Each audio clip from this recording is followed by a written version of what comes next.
Alright. And my coffee. Alright. I'm gonna spill coffee on this pillow and it's got sentimental value, so I'm gonna switch that out for this one. Welcome or welcome back, everybody.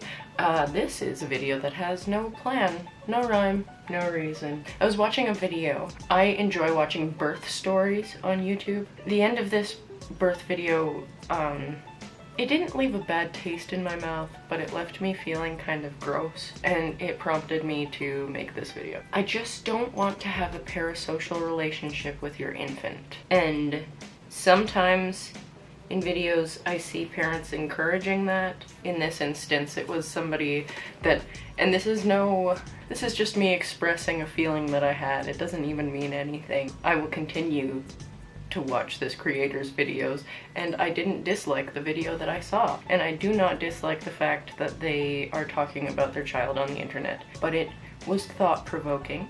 And the thoughts that were provoked are as follows. I'll just describe the thing that got me thinking. This person said that, you know, this is my daughter, this in some capacity is your baby too. You are now this baby's aunt, uncle, cousin, and that's a beautiful, adorable sentiment, and I understand the intention behind it. Another thing that popped into my mind is that I would not want the entire internet to claim me.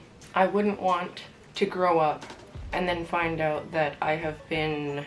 I don't know how to explain the fact... I don't know how to explain autonomy. I guess maybe I'm viewing life through a lens of trauma, because that is... Welcome to the channel. Are you new here? Yeah. When it comes to family vlogging, I have complicated feelings on it. And when it comes to sharing your children on the internet, I have complicated feelings on it. Let's talk about the intention first and foremost. I don't always think there are sinister intentions. Like, I don't think everyone is out here trying to exploit their children for money. That does exist. I keep a watchful eye on the internet. I'm a millennial. I've seen it happen in real time, and it's worrisome because no matter the starting intention, one thing leads to another, and then your child is the breadwinner. What happens when and if they decide that they want their privacy? I think at the end of the day, it all comes down to privacy for me. And I can admit this is a touchy subject for me because I've, for one reason or another, doesn't matter, I was raised without boundaries in many regards. Doesn't matter what went down, but the impact it has had on me is that I don't necessarily always feel entitled to my own privacy, and I don't know how much to ask for when I need it. I don't understand necessarily when to stop explaining things. I justify every action out of habit because I had to do that for a very long time. I will always respect somebody else's privacy because that's another thing that was, you know, ground into my brain as a child, is that privacy is for other people and I will respect it. Unfortunately, wires get crossed sometimes, and I don't know how to read a room sometimes, I guess. Excusez-moi. Sorry, Sadie. No, you don't have to come check on me. It was just, I'm sneezing. You're a good girl. Hello. Thank you. Hey, your mama just sneezing. Hey. Probably your dog hair in my face. Would you like to give me some? Thanks. Oh, why don't you give me some? Thank you. You good girl. Let me see, what was I talking about?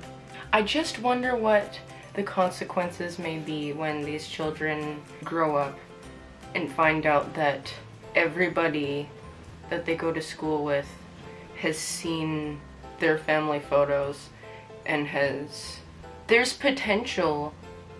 It feels very Truman Show, and I don't think I would want it for myself, and I don't think I would want it for any child that I would hypothetically produce, and yet I consume the content. I have been watching Colleen Ballinger's videos about the birth of her twins, and I enjoy watching her son Flynn and like the dance parties and everything. The entire Ballinger family is just out there. Children keep being born into this family, and I think it's wonderful. We don't know everything about them. Let's be clear. It is an edited video that you're seeing at the end of the day, but there's a lot out there. And I find the content very helpful when it comes to interacting with children in my life, and I find pregnancy and childbirth fascinating and blah blah blah. I enjoy watching the channels of people with disabilities. There are some children with different conditions and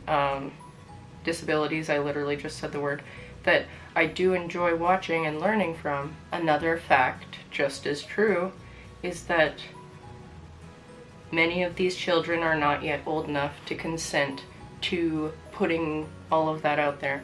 And I don't mean to be... Listen, I know there's a lot of people who are going to be like, you don't have to ask a baby for consent. As someone who was never asked for consent, I personally don't believe it's ever too early to start. We're not getting into like, oh, you can't change the baby's diaper because it didn't consent to you picking up and handling it. What I'm saying is, this baby is going to grow into a person someday. Ideally, this baby that we're enjoying videos of now, hundreds and thousands of us at a time. Did I say hundreds and thousands? That too, but I meant to say hundreds of thousands. Like an unreasonable number of people, more people than this child will ever meet in their lifetime, now know like so much about them. Like, good luck trying to make a password anytime in the future. Now all your childhood pets and everything are out there. I'm not saying that these videos and channels are bad. I'm just saying that it has me thinking, and I think there's a lot... My mind has gone to the dark place that you probably... I don't even have to say it. It's dangerous on the internet, and there are people out there. It's hard for me to wrap my mind around somebody not having good intentions. I cannot understand how you can walk into a situation and intend to do harm, but I also think it is smart to remember that that exists.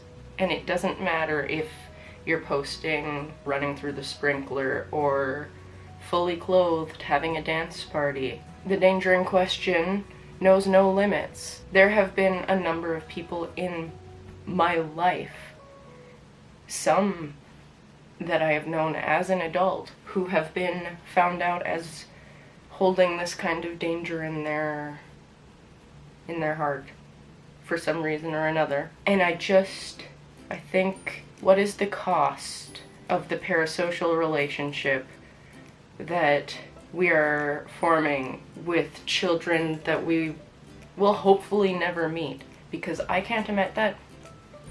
Like, imagine, I don't mean to Harry Potter all over this thing, but child celebrities who have no idea why they're famous. That probably did something weird to Harry, and it might do something weird to all of these kids who are making their parents a lot of money on the internet. I enjoy a cute baby video as much as the next person. It's like my perspective has shifted from, oh look, the baby is ugly, it's a cute baby, oh, that's a... to, that is somebody else's child, and I know a lot about them, and I think that would really sketch me out personally if I didn't actively choose to do this in my mid-20s post full brain development, you know. I feel like maybe if you're going to put your child out there in certain ways, like, I don't mean the birth videos and whatnot, but if your channel is centered around what your child is doing, I think it might be a good idea to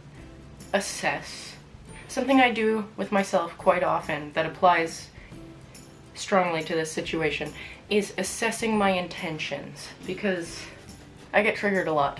I have something called complex trauma disorder, also known as complex PTSD, also known as really difficult to diagnose because it's not yet in the DSM. I digress. My entire state of being is basically, you know Peppa from Encanto, how her mood shifts very rapidly and it impacts everybody around her and she gets easily triggered and it's just boom hurricane, and how she's just like trying to keep the clouds light and fluffy. My life is a lot of that, a lot of trying to regulate my emotions. And that's why I'm so exhausted at the end of the day, because it's a lot of hard work to keep your disorder in order. And if you're having difficulty doing that hard work, I want you to be gentle with yourself, because hard work is not often appealing. And so you have to trick yourself into doing it by making a game of it, if you are me. I digress. Assessing your intentions. When I get triggered and I want to choose a certain course of action, something that is very difficult to do, and some might argue impossible during an amygdala hijack, is assess, what is the intention I am acting from? Am I in pain so I am causing pain? Because that's not something I want to do. It's an instinct, but it's not something I want to do. So what is another option? A lot of stuff like that. The way that this applies to this situation is assess your intentions. If your channel begins to go in a direction of the more of my child I post, the more AdSense and the yada yada and the blur to blur. That was very descriptive. Thank you for coming to my TED Talk. It's hard to be honest with yourself, but really be honest with yourself. What is driving your actions? And if the answer is not the well-being of my child, the emotional fulfillment of my offspring, the whatever it is that my child needs for healthy development, if it's not any of those things, or if those things are ways of justifying monetary gain, I would recommend maybe go to an outside source for advice to see if your intentions are lining up with your actions in the outside world. And I would consider doing the very difficult and strong thing of blessing your child with privacy. And this is me, a child-free 31-year-old lady. 31-year-old lady. I don't know anything, but dang, I love babies. And that is about all I have to say about that, I guess. If you have any thoughts on this, please let me know in the comments below. If you would like to feed a giraffe emoji to the comments below for the algorithm so that I can make money to live off of from creating content on the internet, that'd be pretty swell. Thank you so much for watching. Don't forget to be kind to yourself and others today, and I will see you very, very soon with another video. We're crushing this year, folks. First 2 weeks. Sorry, Sadie, did I scare you?